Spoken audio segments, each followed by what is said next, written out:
तो साथियों, संस्कृत भाषा की क्लास में आप सभी का स्वागत है।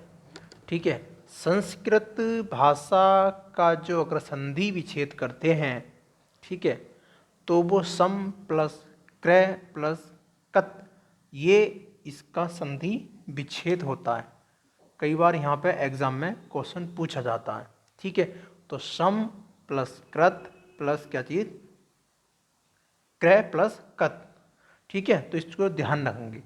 संस्कृत शब्द का जो अर्थ होता है वो होता है हमारा शुद्ध या परिकृष्ट भाषा। ठीक है, जो बिल्कुल शुद्ध होती है। व्याकरण का मतलब क्या होता है, यानी व्याकरण का जो संधि विच्छेद होता है वो वी प्लस आई प्लस क्रय प्लस ल्यूट प्रत्यय लगा होता है इसके अंदर। ठीक है, तो ये हमारा व्याकरण का संधि विच्छेद हो गया। उसके बाद व्याकरण की परिभाषा की बात करें तो जिसके माध्यम से शब्दों की व्युत्पत्ति या निष्पत्ति बताई जाए, ठीक है, वो क्या कहलाती है, हमारी व्याकरण कहलाती है। ठीक है, लेकिन व्याकरण को बनाने के लिए संस्कृत भाषा को मतलब इतना परिशुद्ध बनाने के लिए 3 मुनि हुए हैं। ठीक है, कई बार एग्जाम में पूछा जाता संस्कृत के 3 मुनि कौन कौन हैं। एक तो पाणिनि है, दूसरे कात्यायन है और तीसरे हैं हमारे पतंजलि। ठीक है, तो चलिए इनको देखते हैं। तीनों त्रिमुनि के नाम से जाना जाता है इनको, त्रिमुनि के नाम से। चलिए, तो चलिए ये हैं हमारे संस्कृत के त्रिमुनि। कितने? त्रिमुनि। त्रि का मतलब 3। संस्कृत व्याकरण के जो मुनि हैं वो कितने हैं? त्रि, यानी कि 3 मुनि हैं। ठीक है, जिसमें कि पहले आते हैं हमारे पाणिनि। ठीक है, दूसरे होते हैं कात्यायन यानी कि बरोची, और तीसरे आते हैं हमारे कौन से? पतंजलि, है ना। तो ये 3 हैं। अब इन 3 के अंदर सबसे ज़्यादा महत्वपूर्ण कौन है? हमारे पाणिनि हैं। ठीक है, इन्होंने जो है अष्टाध्यायी की रचना की है। किसकी? अष्टाध्यायी की। कई बार क्वेश्चन बनता है कि अष्टाध्यायी की रचना किसने की है, तो आप ध्यान रखेंगे किसने की है? पाणिनि ने की है। ठीक है, जो संस्कृत व्याकरण शास्त्र का एक महत्वपूर्ण ग्रंथ है। ठीक है, किसका? संस्कृत व्याकरण शास्त्र का एक प्रमुख ग्रंथ है। कौन सा? अष्टाध्यायी। किसने लिखा? पाणिनि ने लिखा है। ठीक है, बड़ा शोर मचा रहे हैं पास में।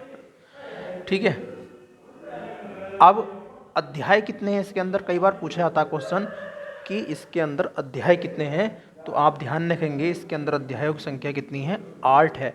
और प्रत्येक अध्याय के अंदर जो पद हैं उन पदों की संख्या कितनी है? हमारी 4 है।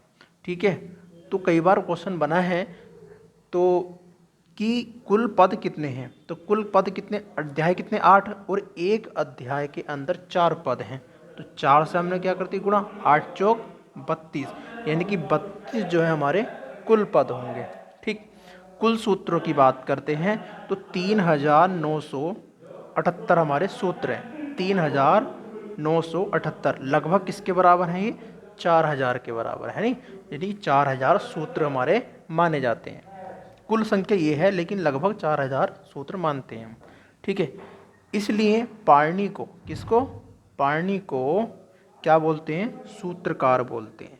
ये चीज़ याद रखेंगे, क्या बोलते हैं? सूत्रकार बोलते हैं। सूत्रकार किसको बोलते हैं? पाणिनि को। यहाँ से क्वेश्चन बनता है। प्रथम सूत्र की बात करें, प्रथम सूत्र कौन सा है? तो वृद्धि रदोचय। वृद्धि रदोचय इसका पहला सूत्र है, और अंतिम जो सूत्र है किसका? अष्टाध्यायी का, वो ए इसका लास्ट अंतिम सूत्र है। तो आपको ध्यान रखना है, अष्टाध्यायी ने, वो अष्टाध्यायी किसने लिखा? पाणिनि ने लिखा। ठीक है, एक संस्कृत का महत्वपूर्ण व्याकरण शास्त्र का ग्रंथ है। ठीक है, कितने अध्याय हैं? तो कहेंगे 8 अध्याय हैं। कितने पद होते हैं एक अध्याय में? 4 होते हैं। कुल कितने अध्याय कितने पद हो गए? तो 8 चौक 32 पद हो गए, है नहीं। कितने सूत्र हैं? 3978, यानी लगभग 4000 के समथिंग है। इसलिए पाणिनि को क्या बोलते हैं? सूत्रकार बोलते हैं। पाणिनि को सूत्रकार बोलते हैं। पहला जो वृद्धि हुई, वृद्धि रदोचय इसका पहला सूत्र है, और ए इसका अंतिम सूत्र है। अब बात करते हैं कात्यायन की, यानी कि बरोची की। कात्यायन को ही बरूची कहा जाता है। ठीक है, इन्होंने क्या काम करा, जो पाणिनि ने अष्टाध्याय लिखा था, जो पाणिनि ने अष्टाध्याय लिखा था, उस अष्टाध्याय के सूत्रों पर क्या लिख दिया उन्होंने, वार्तिक लिख दिया, वार्तिक लिख दिया। और उस वार्तिक लिखने के कारण बरूची यानी कि कात्यायन को वार्तिकार कहा जाता है। तो अगर पूछा जाए क्वेश्चन में कि वार्तिकार किसे कहते हैं, ठीक है, वार्तिकार किसे कहते हैं, तो किसको बोलते हैं, कात्यायन को या बरूची को वार्तिकार कहते हैं। क्यों कहते हैं, क्योंकि इन्होंने अष्टाध्याय के सूत्रों से वार्तिक लिखा था। उसके बाद पतंजलि की बात करते हैं। पतंजलि ने भी यही काम करा, अष्टाध्याय के सूत्र को उठाया और इन्होंने क्या कर दिया, विस्तृत भाष्य लिखा।